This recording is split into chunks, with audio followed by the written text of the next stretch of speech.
and thank you for joining. My name is Jennifer Hill, an education specialist at the U.S. Fish and Wildlife Service's National Conservation Training Center in Shepherdstown, West Virginia. Before moving into our broadcast, I would like to acknowledge that the National Conservation Training Center is located on the unceded ancestral lands of many Indigenous peoples. While we've not found a full account, we are aware that many peoples traversed, cherished, and lived on this land. They include the Massawamek, the Haudenosaunee, the Shawnee, and the Delaware. As we learn more about the Indigenous peoples who continue to have relationships with this land, we better appreciate the good earth on which we work, live, and learn. Now I'd like to move into a little bit about our presenter, who's going to be talking with us about Indigenous-led conservation, Dr. Melissa K. Nelson.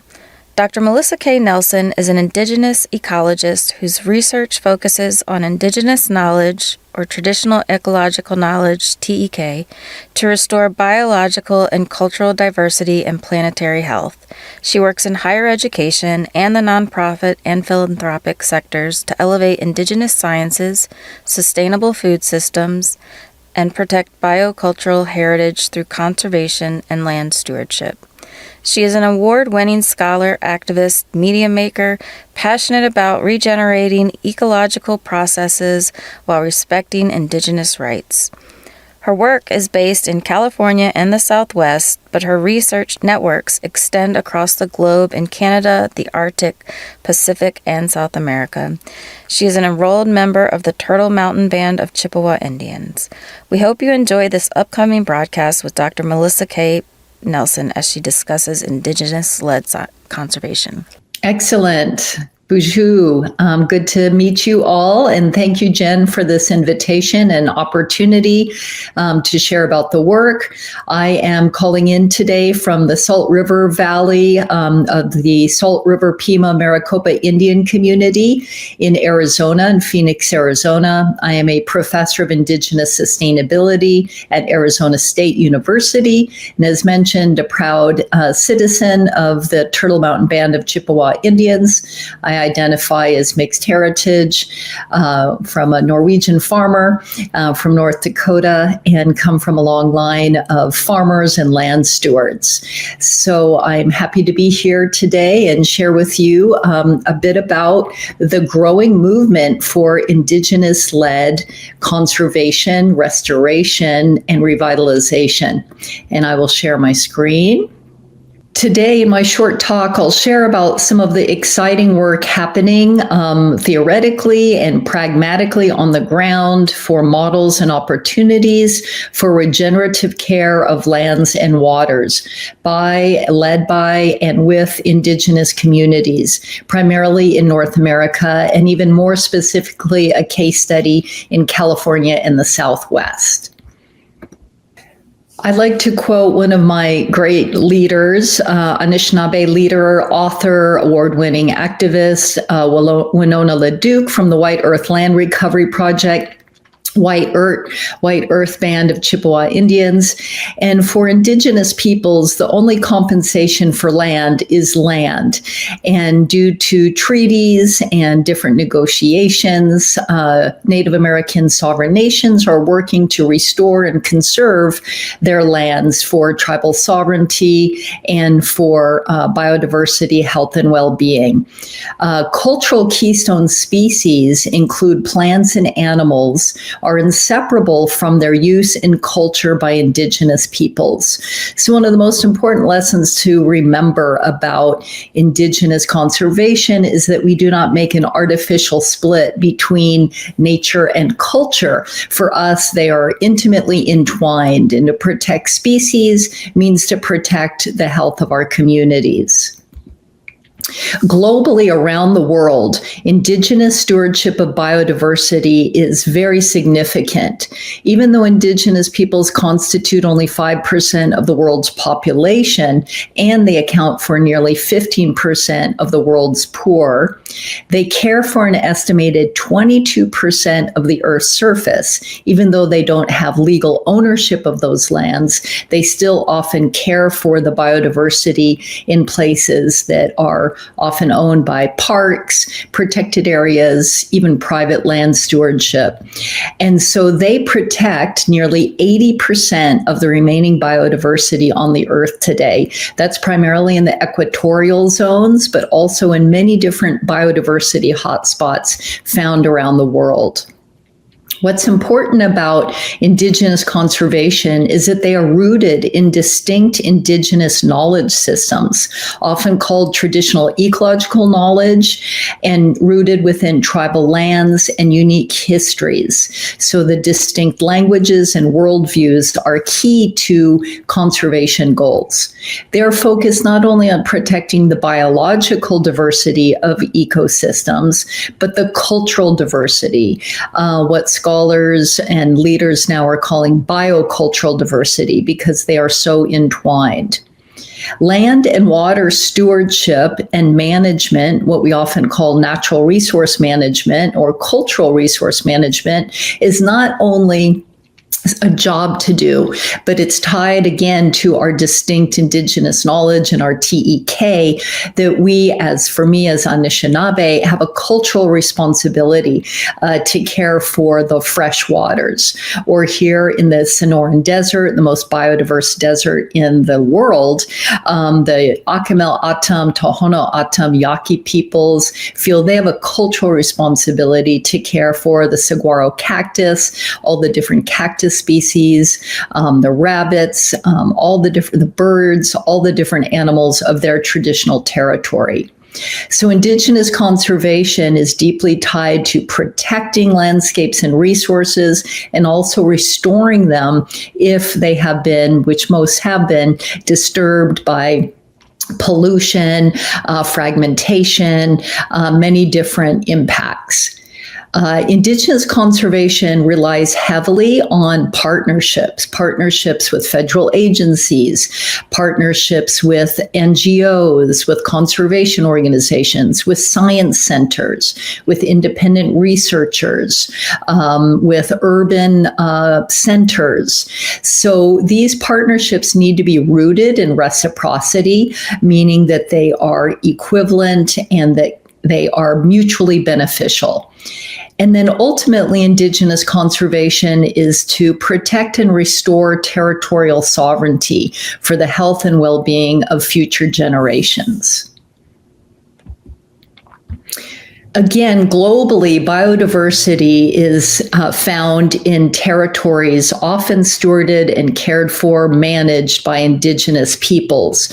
We see in pink here in the equatorial zones, these areas are correlated with high biological diversity and high cultural diversity. And the indicators of those cultural diverse areas are generally Indigenous peoples and their unique languages, worldviews, customs, practices, food procurement methods, traditional medicines, housing. Pretty much everything we need to live comes directly from the ecosystems and the biological diversity, which leads to our cultural diversity. We'll see in North America, the southeastern area of the United States is highly diverse, all of the rain and tropical moisture that comes up from the Caribbean, connected to Middle America, Mesoamerica, which is a very, very biodiverse and culturally diverse area. And then we see over on the West Coast there, California and parts of Arizona and Baja that are highly diverse and in need of protection and restoration. And one of the ways that Indigenous conservation is being very effective is by focusing on our keystone species. Keystone species are defined as strongly interacting species that have a large impact on their ecosystems relative to their abundance. So they may not be the most populated species in an ecosystem, but their impact has a pivotal and keystone role. So they are ecosystems engineers, rivers, their growth and ability to change the features of the habitat are very significant and have a disproportionate effect. So when they are present in an ecosystem, they generally keep things in high balance, but when they are removed, they can have a cascading negative impact on loss of biodiversity, loss of the food web, and health of the whole ecosystem. Likewise, cultural keystone species not only have a critical role in the health of the ecosystem, but in the health of the cultures of local indigenous peoples. So buffalo, for example, when bison disappeared from the northern plains of the United States and Canada, there was a negative cascading impact on the prairie ecosystems, the watersheds, the rivers, the creeks. There was a diminishment of diversity as other immigrant or invasive species came in and took over and decreased the native biodiversity and mosaic of species. So now with the return of the buffalo, which many conservation organizations and agencies are doing in partnership with Native American sovereign tribes, we are seeing an incredible revitalization and biocultural restoration of the health of prairies, wetlands, ephemeral wetlands, creeks, bird species, microbio species. So it's very exciting to see that when you return and restore keystone species, it has a positive impact on the whole landscape. Some of the cultural keystone species in California, where I've worked for many decades, we know salmon has a critical role in the health of not only the rivers, the watershed systems, but in the forests. You can find marine nutrients from the ocean deep in the forests of the West Coast and the temperate rainforest because of what's called a nutrient pump from the salmon traveling back and forth, first starting in freshwater out to saltwater, then coming back to freshwater. They're eaten by otters and eagles and then bears, and then they go into the forest and go through their life cycle, and those nutrients then feed the forests. So it's a very critical role for the health, not only of, again, the salmon and the rivers, but the forests and the adjacent ecosystems. Abalone is also a critical indicator of ocean health. It had a historic range up and down the West Coast, but due to temperature changes, water quality changes, and also over harvesting, actually poaching, because the flesh, the meat is so delicious and desired by a global market, they have been really harvested almost to extinction, so that there's only one or two species left, and they are endangered. So otter, I think everyone knows the classic example of when the otter disappeared and no longer ate the kelp. That was a cascading negative effect. So bringing back the otter is really an important restoration. The beaver also has a critical role in wetlands health. The condor, with a cleanup crew being a scavenger, basically, is a beautiful traditional species that has a lot of cultural value and meaning for Native American tribes, but also is a critical species for detritivore, cleaning up a lot of the animals. Desert tortoises in the Mojave Desert is such an important species for the health and well-being of the Mojave Desert and the Sonoran Desert, and that was really endangered and is on the recovery. Redwood trees in the North Coast have a key role for pulling in the moisture from fog.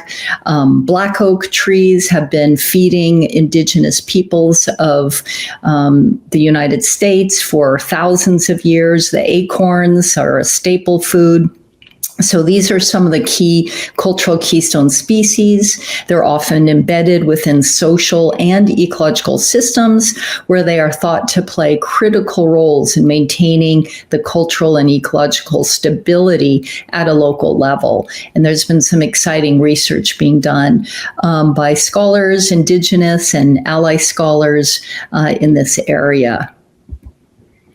One of the other critical ways that Indigenous peoples are protecting, conserving, and restoring their traditional landscapes is through what is often called cultural burning or fire management.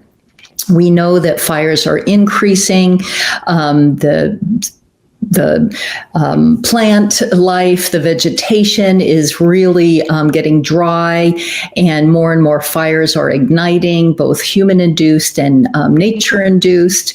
And cultural burning is a traditional resource management practice that Indigenous peoples of the West and actually all over North America have practiced for thousands of years. And yet when we got the Smokey the Bear and we wanted to prevent catastrophic fires, but we kind of threw the baby out with the bathwater by preventing all fire. And there's good fire and there's bad fire. And we want to restore the good fire that helps reduce fuel loads to prevent the catastrophic fires.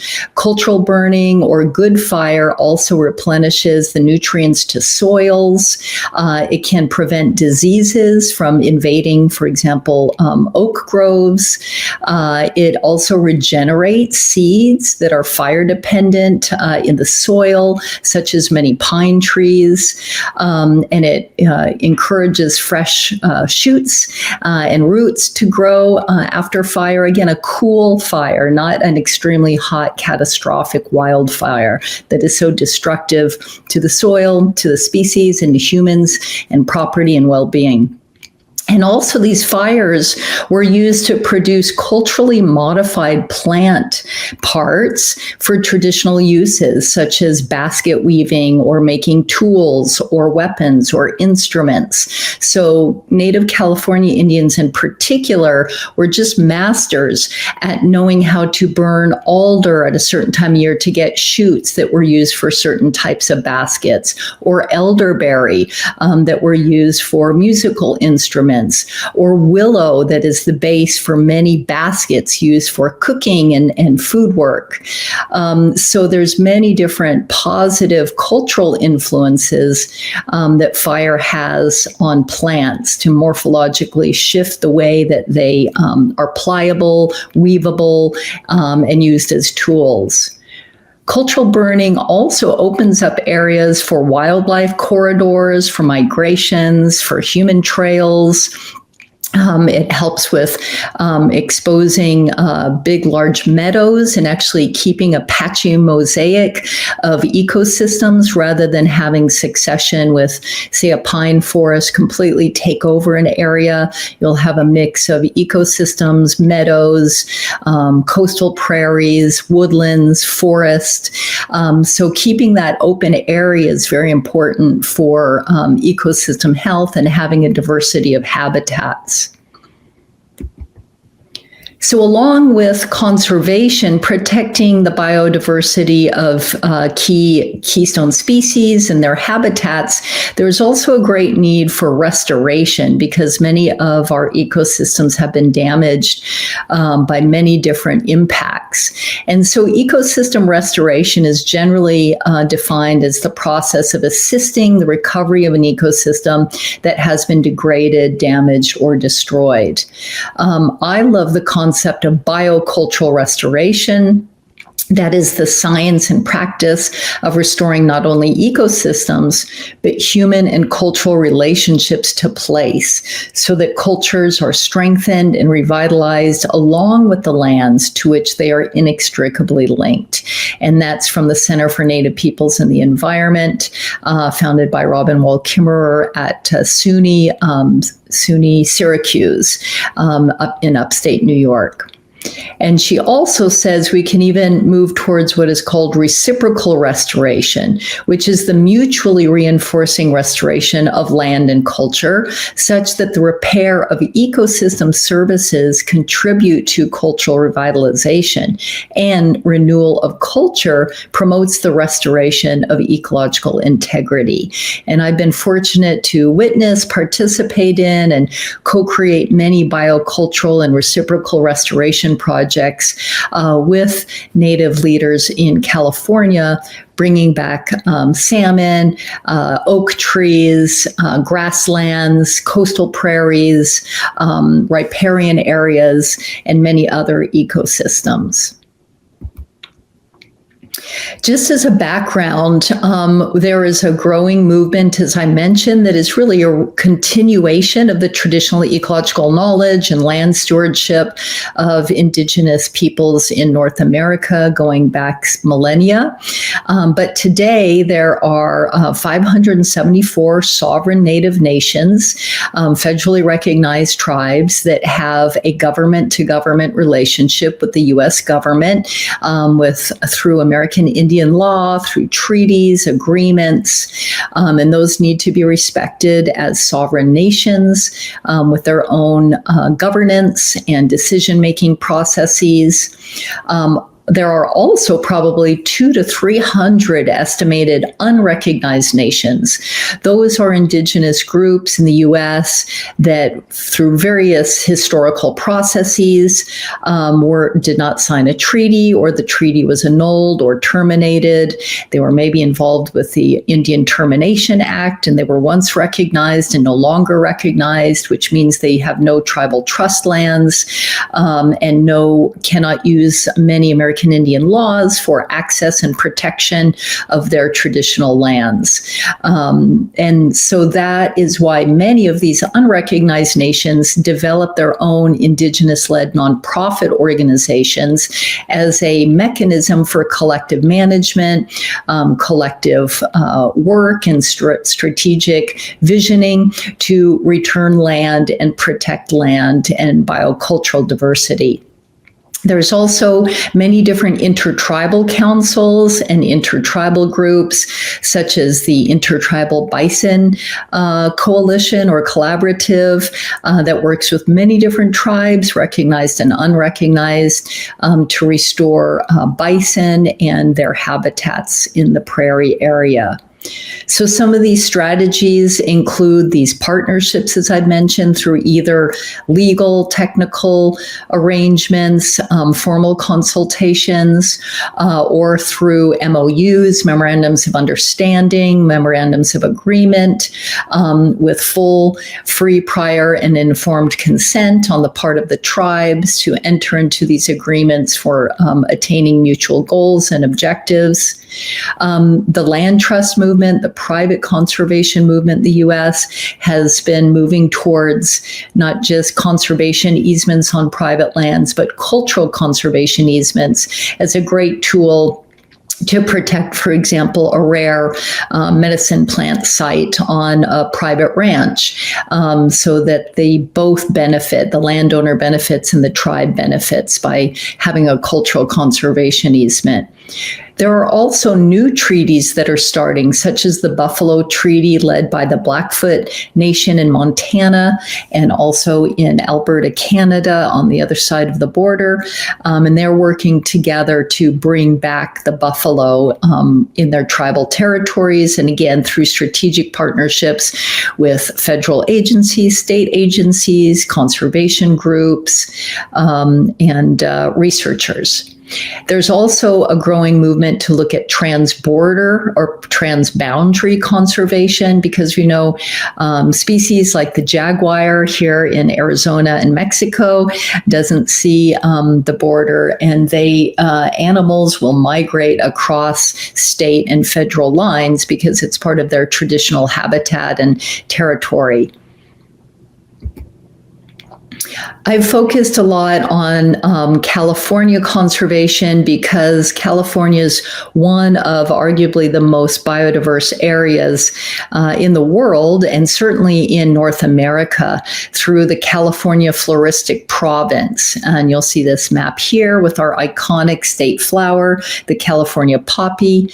There are over 6,500 plants in California, and approximately 40% of them, some would say even 50%, are endemic, meaning they're found nowhere else in the world.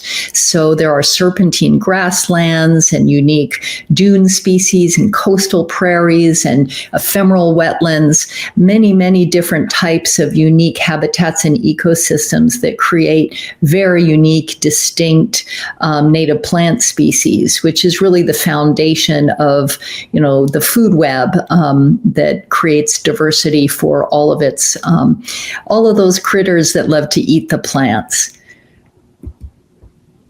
There's three main reasons, there's many, but there's three main reasons scientifically why California is considered a biodiversity hotspot through these different environmental gradients.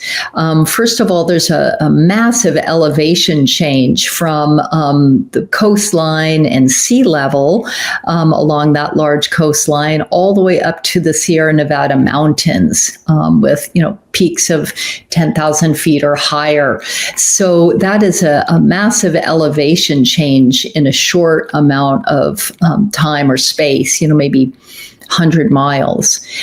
There's also, that's an east to west kind of, or more southwest to northeast gradient from the coast up to the spine of the mountains there you see in red.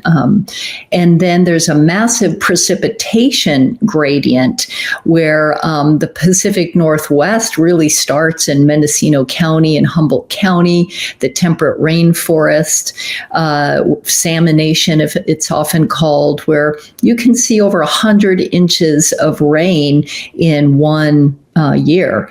So incredible rainfall in the north, but going south down into Southern California, the Mojave Desert, certainly Death Valley, you see 3 to 5 inches of rain a year. So you're going from 3 inches to 100 inches through the north and south geography. Also temperature. We see very distinct temperature gradients really on both levels from north to south. It's cooler up north generally and much hotter down south. We all know that. But we also have a temperature shift and gradient from the moderate coastal temperatures because of the large thermal mass of the Pacific Ocean, keeping it pretty moderate, not really getting below 45 or 50 degrees or much above 70 or 80 degrees. Whereas if you go inland and certainly on the east side of the Sierra Nevada mountains, you see extreme temperature fluctuations from very, very hot to very, very cold. And all those different environmental elements create these microclimates, microhabitats, and diverse species. And again, just to see some of the different ecoregions of California with the floristic province, you see there's great diversity geologically, the soils, the plants, the animals, the environment, the climate are all distinct areas and ecoregions that have been traditionally harvested and utilized by the indigenous people. So you'll see here a general map of the native peoples of California that is extremely diverse. Even today, there are over 108 federally recognized sovereign tribes in California. And again, there's probably 20 to 50 unrecognized. At the time of contact with outsiders, California had estimated maybe 500 distinct languages being spoken, which is really extraordinary. So even one word like the Yokuts, there, that large patch in the middle, people think of Yokuts as like one big tribe. But actually, if you look at all of those sub-tribes, they were really distinct units of tribal governance that really took care of their own biodiversity and were not unified as these one large tribes because the geography was so diverse, the biology was so diverse that the tribes and their languages reflected that diversity. Richard Bugbee here, late Luceño, ethno-ecologist, said language is a reflection of our environment. It's unique to each area.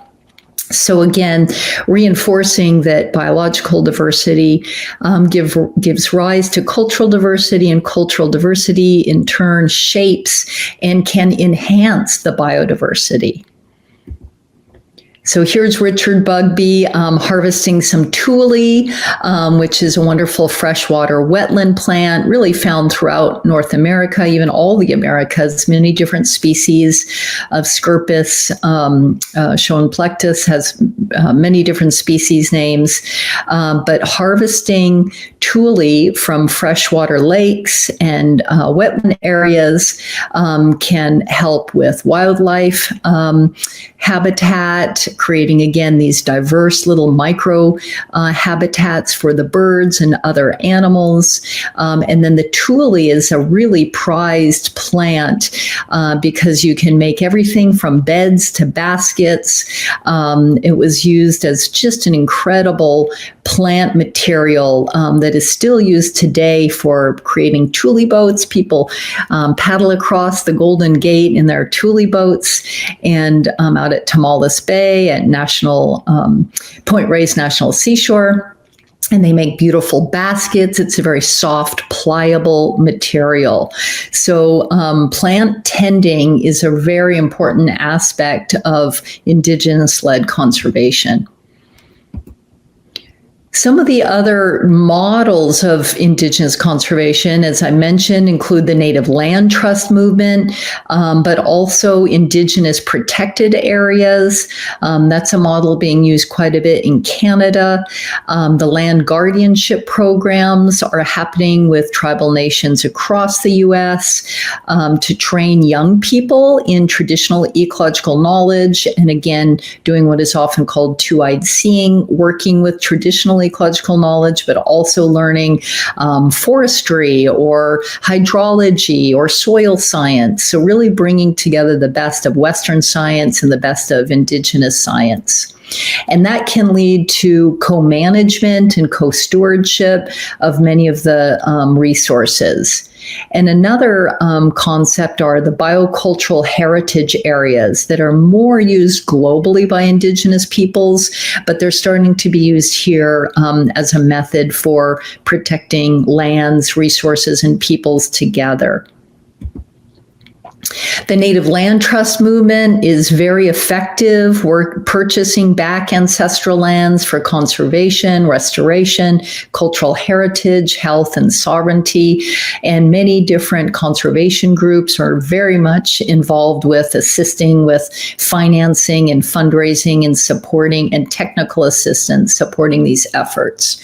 Again, partnerships with many different agencies, organizations, and funders. They are different than tribal trust lands of the U.S. government, which are federally managed through the Department of Interior, and that's a different legal and technical status of tribal trust lands of sovereign nations versus native land trusts, which are generally owned and managed by a council of Native peoples, operated as a 501c3 nonprofit organization. One example is the Intertribal Sinkyone Wilderness Council of Mendocino County, considered really the first native land trust in the United States going back to 1984. And yet they're a coalition of 10 federally recognized sovereign nations in Mendocino County who, in addition to their tribal trust lands that they steward as sovereign nations in partnership with the U.S. government, that's land held in trust for them, they also have private land trust lands for conservation and cultural work. Nationally, many different tribes, including one of the bands of my Ojibwe relatives to the east, the Leech Lake Band of Ojibwe, have been working with the federal government to rectify a treaty violation, and they are working to restore back a significant amount of their tribal lands in the Great Lakes region, because the lakes are so critical for our food, fishing, access to plants such as wild rice. And this is a great success story that's been taking decades to accomplish. So the actual protected areas are looking very different in different states. I was just up at the Canyon de Chelly National Park and Monument, and it's managed as part of the National Park Service. But the Navajo tribe actually technically owns the land as part of its tribal reservation. So that's a really exciting, unique, and effective partnership. There's Indigenous protected and community conserved areas, the IPCAs, which are being used nationally in Canada. That is a very exciting model. I had already mentioned the Native Land Trust model. Again, these are rural, these are tribal, these are urban. Some are very large, protecting thousands, tens of thousands of acres. Some are very small, just protecting maybe 5 to 10 acres in different urban parks.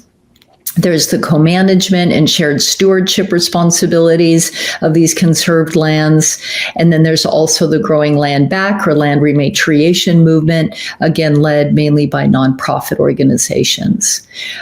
There's also the large World Heritage Sites, tribal marine sanctuaries. Again, in Canada, there's a conservation through reconciliation process tied to their Truth and Reconciliation to examine the history of relations between the Canadian government and the First Nations.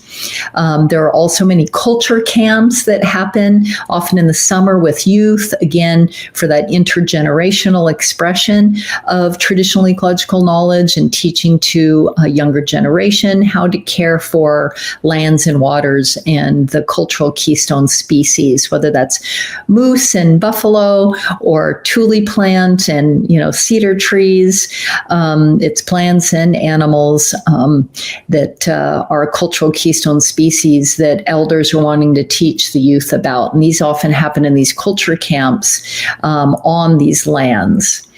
There's also the importance of food sovereignty and food security for Native peoples, working on farms and creating new types of farms rooted in Indigenous agriculture. And then there are also sacred places, sacred sites that should be protected under the American Indian Religious Freedom Act or the Native American Graves Protection and Repatriation Act for sovereign nations. And those are considered a type of Indigenous protected area as well that should be seen as holy land or sacred places. The Indigenous protected areas are really an exciting model up in Canada. Cleoquiot Tribal Park in Tofino, BC, Canada is doing some really exciting work with marine coastal resources and protection. They are places or lands and waters where Indigenous governments have the primary role in protecting the ecosystems through their own Indigenous laws, governments, and knowledge systems.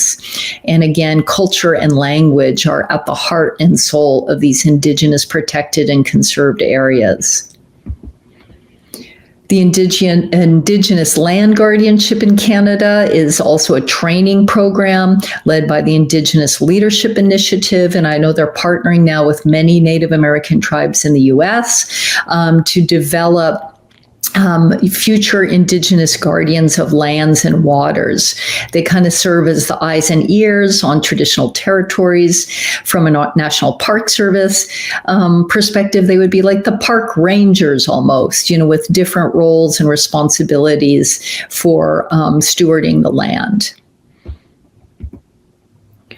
The Indigenous biocultural heritage areas, as I mentioned, are much more used internationally in Latin America, South America, Africa, Southeast Asia, and they're rooted in the biological and cultural diversity, often called the cultural heritage, to protect these places, and also rooted in Indigenous rights, the UN Declaration on the Rights of Indigenous Peoples, and they really encapsulate all of these different elements to support and perpetuate local sustainable economies for the Indigenous peoples who live in these biocultural heritage areas.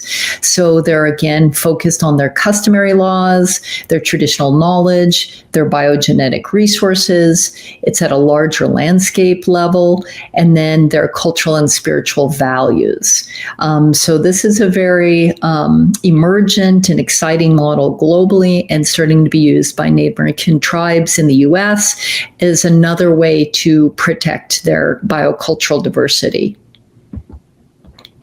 I mentioned there's a large U.S.-Canada transboundary water management program happening. I'm excited about this because one of them is in my tribal territory in northern North Dakota in the Turtle Mountains on the boundary or border with Manitoba, looking at watershed restoration there, as well as like moose migrations.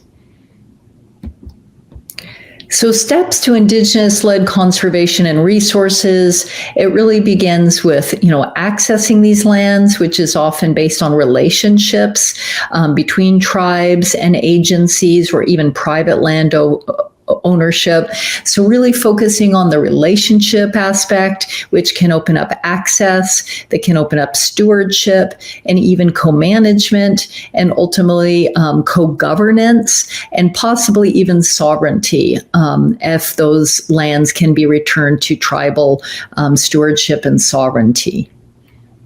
And with that, I will thank you for listening. I hope you learned something new, or it reinforced some of the ideas that you have about Indigenous-led conservation and why every federal agency and employee should be seeking out reciprocal partnerships with tribes to protect biodiversity for future generations. Chi-miigwech, thank you for listening. Thank you, Dr. Nelson, for sharing your time and expertise with us today. As a reminder, each broadcast is recorded and available on NCTC's website. If you wish to learn more about this broadcast series or be added to the listserv, please email myself, Jennifer Hill, at jennifer_hill@fws.gov. We also welcome your broadcast suggestions. Thanks again for joining us today.